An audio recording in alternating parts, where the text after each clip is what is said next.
task as members of the United Nations, conscious of our own shortcomings and imperfections, join our effort in good faith to live up to this high standard.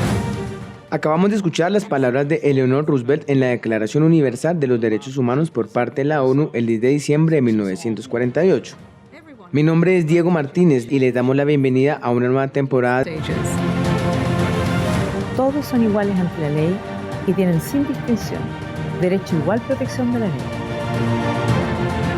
La Declaración Universal de Derechos Humanos es un documento que sirve de plan de acción global para la libertad y la igualdad, protegiendo los derechos de todas las personas en todos los lugares. Fue la primera vez que los países acordaron las libertades y derechos que merecen protección universal para que todas las personas vivan su vida en libertad, igualdad y dignidad. El artículo 27 de la Declaración Universal de Derechos Humanos garantiza los derechos culturales, incluyendo el derecho de todos y todas a participar libremente en la vida cultural, a disfrutar de las artes y a compartir los avances científicos y sus beneficios. De esto hablaremos el día de hoy. Este proyecto es realizado con el apoyo del programa Escultura Local y en alianza con el periódico El Callejero.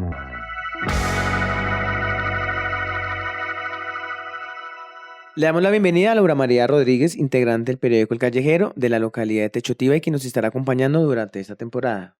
Hola Diego, muchas gracias por la invitación y saludos a todos y todas las escuchas de esta temporada. Para que podamos comenzar a hablar de derechos humanos debemos también hablar de los pueblos originarios. Y cuando hago referencia a los pueblos originarios, me refiero a la reivindicación del nombre del territorio Techotiva, vocablo muisca conocido por unos, por otros no tanto, pero finalmente desde hace ya varias décadas un nombre que ha venido marcando la identidad cultural de esta localidad, de sus colectividades y organizaciones sociales.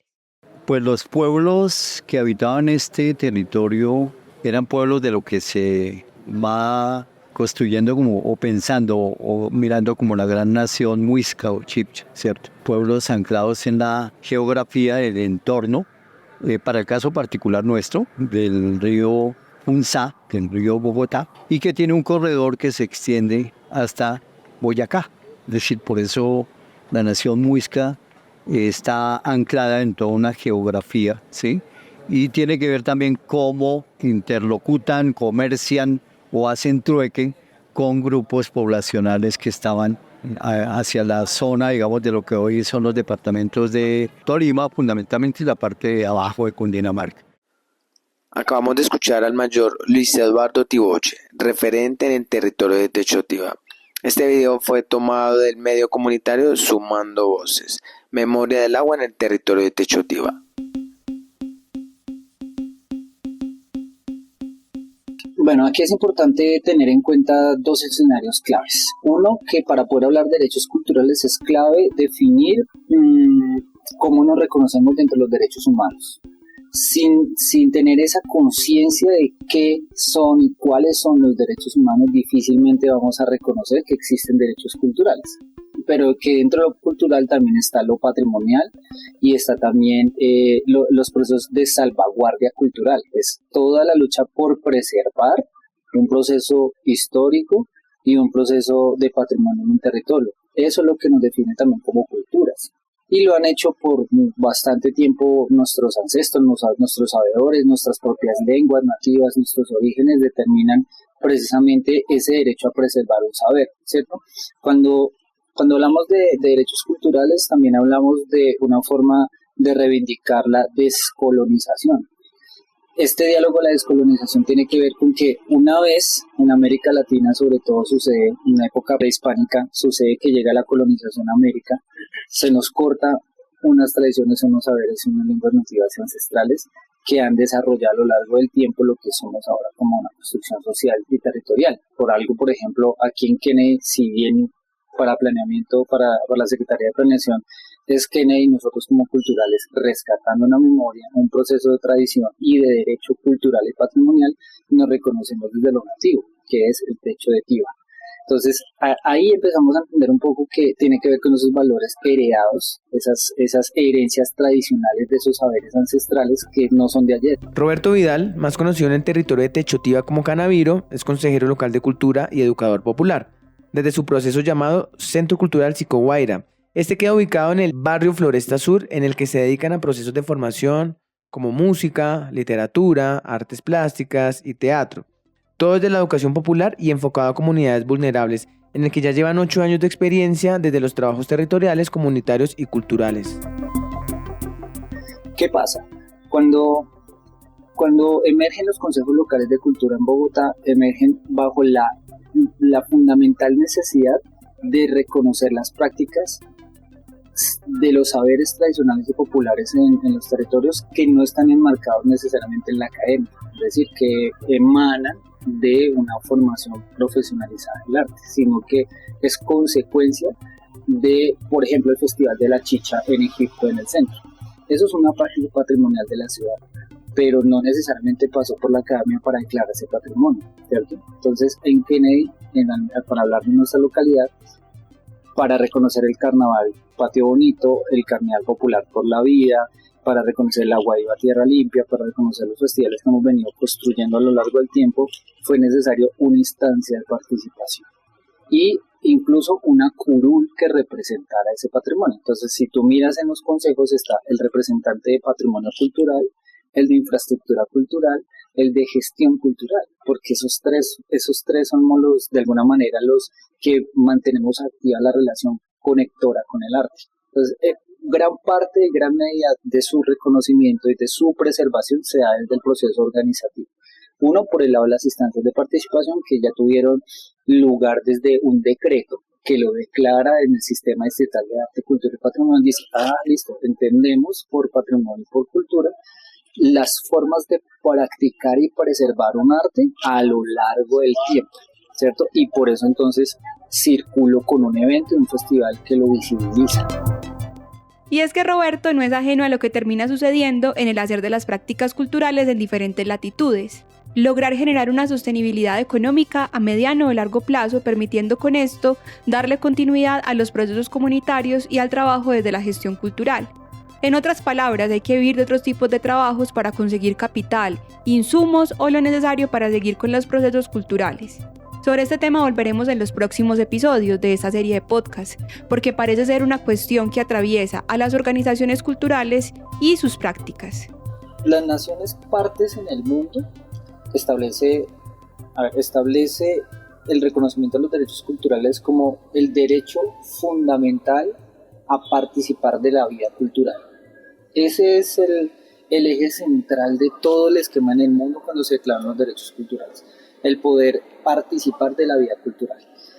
Y de ahí se desglosa el goce pleno del progreso científico, ¿sí? O sea, el progreso, el tener acceso a ese goce del progreso de las ciencias, de las artes, de la comunicación, de la literatura y del lenguaje. Porque en cultura no solo está vinculado a la práctica artística que manifiesta dicha cultura, sino que está también arraigado todas las tradiciones, creencias y transferencias de saberes de una comunidad a otra. Uh-huh. En ese sentido, poder hablar de particularidades que definen o establecen esos derechos culturales están directamente relacionados con las políticas de desarrollo de cada nación parte que asume el reconocimiento de derechos culturales. En Colombia, desde el 93 está declarado los derechos culturales en Colombia y patrimoniales. De ahí que, por ejemplo, en Cartagena, en Colombia, se habla que el Castillo de San Felipe es patrimonio inmaterial de la humanidad, ¿cierto? Que hablemos que los cánticos llaneros en el llano colombiano sean declarados patrimonio cultural de la humanidad. ¿Cómo se establece esa declaración? Desde una política que reconoce esos progresos de las tradiciones y saberes entregados de una tradición a la otra. Para que nosotros podamos progresar en el tiempo, en esas especificidades muy concretas, es necesario definir cada línea de intervención, en este caso, en los planes de desarrollo que se tienen en la ciudad y en las localidades, para traerlo acá a un contexto mucho más urbano. Para hablar de derechos culturales debemos hablar de la ONU y sus acciones, actividades y resoluciones, entre otras cosas, que buscan mejorar, ratificar y dar seguimiento o apoyar a las naciones, a las organizaciones de la sociedad civil y a cada ser humano habitante del planeta Tierra, en el respeto, cumplimiento a los derechos humanos y a lo que nos reúne hoy, los derechos culturales. Cabe aclarar que nuestro rol no es cuestionar las acciones de la ONU por acción u omisión en otros casos, sino ver la importancia de tener unos acuerdos mínimos como humanidad para nuestra coexistencia. Claro, Diego, y es que la última resolución emitida por la ONU frente a este tema fue la 497 titulada Los derechos culturales y la protección del patrimonio cultural, el 31 de marzo del 2022. Ya el 1 de diciembre del 2023 se realizó un taller que duró un día y su objetivo era examinar y promover los instrumentos de difusión y los posibles métodos de aplicación de un enfoque de protección, restauración y preservación del patrimonio cultural que promueva el respeto de los derechos culturales para todos y todas. ¿Qué son los derechos culturales? El acceso que debemos tener todas las personas, pues como ciudadanos y como personas y como seres humanos, a las dinámicas culturales, ¿sí? O sea, acceso libre, acceso fácil. Básicamente yo lo veo es como así, es el poder tener acceso libre y fácil a las dinámicas culturales que haya en nuestro entorno. Ahora, una cosa es verlo en el papel y otra ver su aplicación en el territorio local, nacional, regional o internacional. Existen miles de trabajadores y trabajadoras de la cultura, de emprendimientos culturales y medios de comunicación, entre otros, que buscan tener un mínimo de sostenibilidad económica para desarrollar y vivir una vida digna a partir de los procesos culturales. ¿Cómo hacerlo? ¿Cuál es el camino? Lo iremos abordando de a poco en este especial. Pues retos hay muchos, sí, hay hartos retos. Hacer que las personas caigan en cuenta de eso, de que todo es cultural, ya es un reto. Como que caigan en cuenta de que por lo culturales que somos, pues vamos a identificarnos con esta actividad artística, con esta otra, con una película, con un concierto de música, con una obra literaria, con un conversatorio, con una obra de teatro, porque eso es lo que nos viene a identificar como personas y a representar ciertas realidades de nuestras vidas. El reto está ahí, en que las personas como que se sumerjan en esa dinámica. Y es que Canterbury Café es un lugar dinamizador de actividades culturales que se dan en la ciudad. Es una vitrina para diferentes procesos artísticos como la música, la proyección de cine, exposiciones, entre otras acciones. Canterbury queda en la carrera 71D, número 3A 37 Sur, frente al centro comercial Plaza de las Américas, una zona conocida por la movida nocturna, pero también por ser un lugar de encuentro y esparcimiento para personas de todas las edades.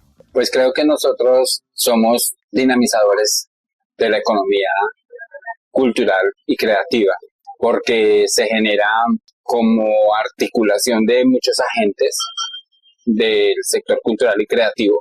Es decir, con la oferta que nosotros tenemos artística y cultural, estamos, además de la circulación, articulando agentes de las industrias culturales y creativas, ¿no? O sea, como todos los que tienen que ver con la cultura y el arte, y eso genera dinámicas económicas de esos mismos agentes, o sea, intercambios comerciales entre agentes culturales, ¿sí?